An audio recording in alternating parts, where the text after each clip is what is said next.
Hey YouTube, and welcome back to my channel. My name is Caitlin if you're new here. If you're not, thanks for stopping by. Today I just wanted to kind of go over the costs of being in not one, but two weddings in June of 2022. Now, I will give you some caveats. There were expenses that I did not have to do, and I had over a year to save up in preparation for the weddings and the trips and everything. So keep that in mind. Additionally, both of my brides know each other and they know how close I am to each of the other ones. So there was a lot of communication to make sure that I was not being put in a position that I couldn't handle or would be overwhelming. They talked to each other and made sure that their weddings weren't even the same day before asking me to be a bridesmaid. So it worked out perfectly. I love them both to pieces. They were both very, very good brides in my opinion. There was no bridezilla vibes. It was very relaxed, and they just made it easy to be in both weddings. So with that, I'll get into the expenses. So for wedding number one, and I marked this as one because it just chronologically happened first in June, but all these different meetups and things were all happening all at the same time. It's not like same days, but same time. So anyway, the first wedding, I have it at $1,100 because that's like the maximum it would have cost. But if you take out some of the expenses, it would be closer to $900. This wedding I would consider local. It was within 2 hours of my house. So all of the events, everything was like pretty doable. So yeah, with that, our bachelorette trip was a cabin in Nashville. It was outside Nashville, Tennessee. We had a great time. We did activities at the cabin for the most part. We did venture into Nashville a little bit, but not too awfully much. So with that, the bachelorette trip was $215 for the Airbnb, just over $100 for food, $80 for the gas to get down there because we drove, and activities. This is where it gets a little fuzzy. So we did like one activity that I had to cover. Obviously, the maid of honor like did so much more than me, but we went to a Pink Lily warehouse sale. It's a boutique, and I spent $100. That was completely optional. All those clothes were not worn on anything that was related to this wedding. So that's why I say the total cost of this wedding could be like more like $900. So anyway, next up there was clothes. So the bride did ask us to have some coordinating outfits during the bachelorette. So one was just like a blanket black dress. One was just like a colored sundress. So it was super easy. I just went over to Goodwill, grabbed a couple things, and then I did buy a swimsuit and a swimsuit cover. And so I've included all of those costs in that clothes, as well as a PJ set I think we had. And so that was like another $100. But again, like that would not have to be in the total. It just was for me. So dress fittings, I had 2 dress fittings for myself, and then I did attend one of her bridal dress fittings. So then that was about $20 for gas, nothing crazy.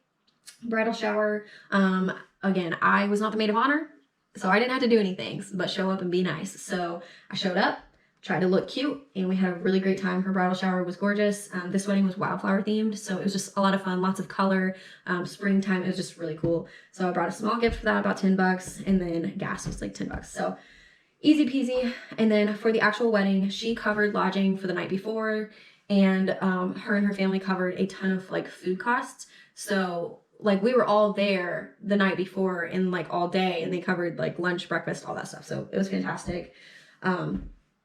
So yeah, lodging for me, I only paid for one night at a hotel. It was a discounted rate, so $120. And then gas was about $15 just to get up there and back, 2 hours from my house. Food was $15 because we did end up going to a Mexican restaurant because who doesn't want to do that? And then the dress and alterations, this is another area where it got a little fuzzy. I ordered a dress and had alterations done, and it was about $250, and it didn't fit. So I had to get another dress, and the bride was so chill. She did not make me get the same brand. I just had to find a similar color. And because her wedding was wildflower themed, I was the only one wearing the color that I had. So it was easy for me to go to a different brand, get a cheaper dress, and as long as it was close to the other color, it was fine because no one else was wearing the same color. So lucky me, I found a dress for $35, and that worked out. I did not include the $35 in the total because realistically, like anybody else would just end up wearing the dress that they had fitted to them. Like I just got unlucky.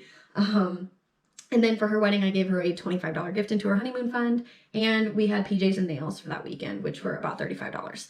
So all in all, like I said, wedding number one was between $900 and $1,100, depending on how you count different expenses.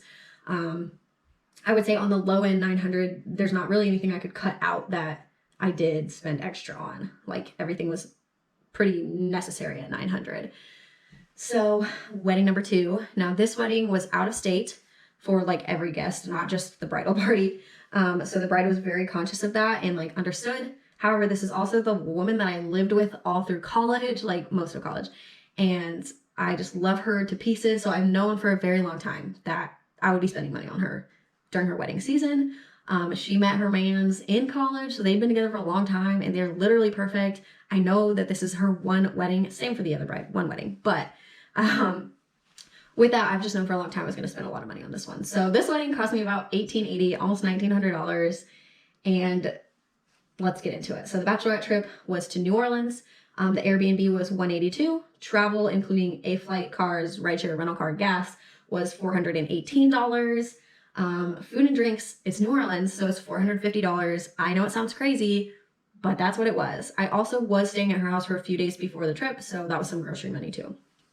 Activities, $289. I can't remember all the activities we did, but we did like a pedal barge, a haunted tour. I don't remember where I put the alcohol in here, but I may have put the alcohol in the activity section. I don't know. We went to a drag brunch too, which was super fun. T-shirt for that one was $22. It was really cute because it was like Harry Potter themed. I like Harry Potter, but and then other than that, she did not have a bridal shower, but there was a spring meet and greet. So essentially this girl sent all of the bridesmaids that she wanted to ask a text that said, hey, you want to be my bridesmaid? This is how much it costs. And after we all kind of agreed and spoke to her about it, then she had like a meet and greet and we all came down and she gave us our bridesmaids gifts, which were super nice, very generous gifts. Same with the last bride. I didn't mention that, but she also did like some very generous gifting to her bridesmaids. So the first bride, she gave me this like super nice canvas duffel bag. Oh, so good. And then anyway, like I said, the second bride, she like makeup and all this kind of stuff. So it was like super cool. She gave us a bag too, and it was awesome. So during that spring meet and greet, it was super chill. I got her like a small ring from a boutique that had her like new last name on it. And then that was like $15. Food was about $45 for the weekend. We went out to eat a couple times. Activities was $20. We went to like Topgolf, and then just the gas together was like $50. I split it with a friend. We drove down together. It was great. So then last but not least, wedding number 2, the actual wedding. Lodging was $185. The bride actually covered one night for everybody, so we only had to pay one night, which was wonderful, like literally wonderful. That saved me a ton. In addition to that, flights were so crazy that I ended up driving with another guest, and that guest was like a best friend of mine, don't worry. And so she stayed in the hotel room that I had, and so I covered the hotel, she covered the gas, so I didn't really have to pay for gas to get there or a flight or anything, which was just fantastic, saved me a ton of money. But I did pay for like food while we were driving because it was a long drive. So about $50 there. For this wedding, I again had trouble with the dress. It was my fault this time. I mismeasured up top, and so the dress was a little bit less modest than I would want it to be. So I just didn't feel comfortable in it at her wedding. So I ended up getting some cheap dresses from Azazi to pick from. Those costs are not included in this breakdown. I did like show it at the bottom, but like for the total for that wedding cost is not included because normally you would just get like one dress. So the dress was $127.28, the one that I was supposed to wear. And then I got her a gift of $25 to her honeymoon fund. So yeah. And before anybody comes for me for only doing $25 gifts, look at how much money I spent, okay? And both of these brides were in the same month. They were 2 weeks apart for their weddings. So they both, like from the beginning, kept reminding me, like, do not stress about money. If you can't afford something, it's okay. They were both very conscious of like, are you good? Are you sure you can be in the wedding? Like, we love you. Like, they were just the best brides, I swear.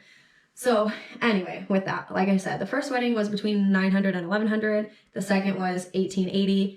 And that came out to just about an average of like $1,300 to $1,500, which is not terrible. But I do want to bring up, I was a bridesmaid in a wedding in 2020. And for that wedding, I did not spend over $300. I even threw the bachelorette party at my apartment.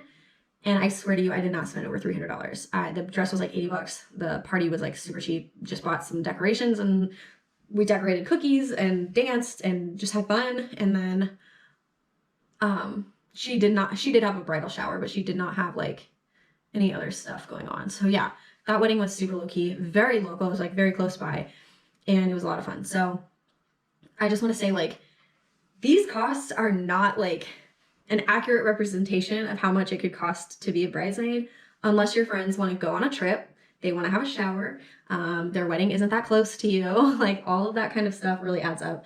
The biggest expense really is these bachelorette trips. So keep that in mind. If you are going to be a bridesmaid, if someone asks you to be a bridesmaid, do not be afraid to ask about how much it's going to cost you. And if they're asking you within 6 months of their wedding, they need to be prepared to hear that you can't afford it. Because I had over a year to save up for these, and it was still tough. It was still tough to save up that much money. I did it. I have a good job. I mean, at the end of the day, all of my expenses are split with my partner, and I have a good job. And I'm a super saver. That's just who I am. So it was easier for me than other people. And you just never know, like, what is going to come up in your life. If you have a car emergency right before the bachelorette trip, I mean, that's just tough. Like, you may not be able to do it. So yeah, if you're going to be a bridesmaid, don't be afraid to ask your bride how much it's going to cost before you agree, and let them know.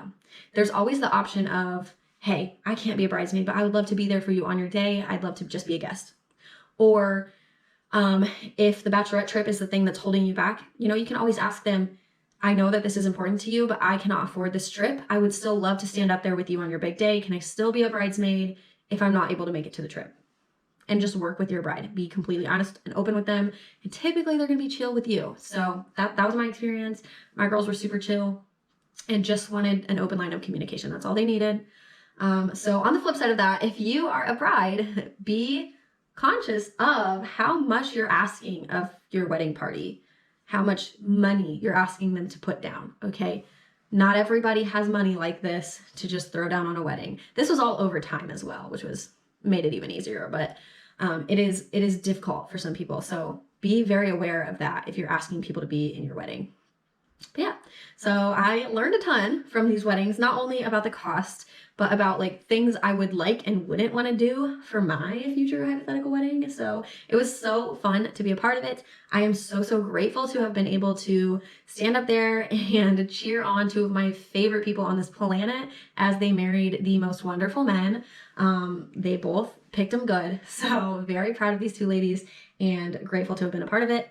And I just hope that I will be as good of a bride as they were to my future bridal party. So with that, thank you guys for tuning in. I hope this was helpful. Let me know if you have questions in the comments below, and I'll catch you in the next video. Have a good morning, noon, or night, whatever it is for you.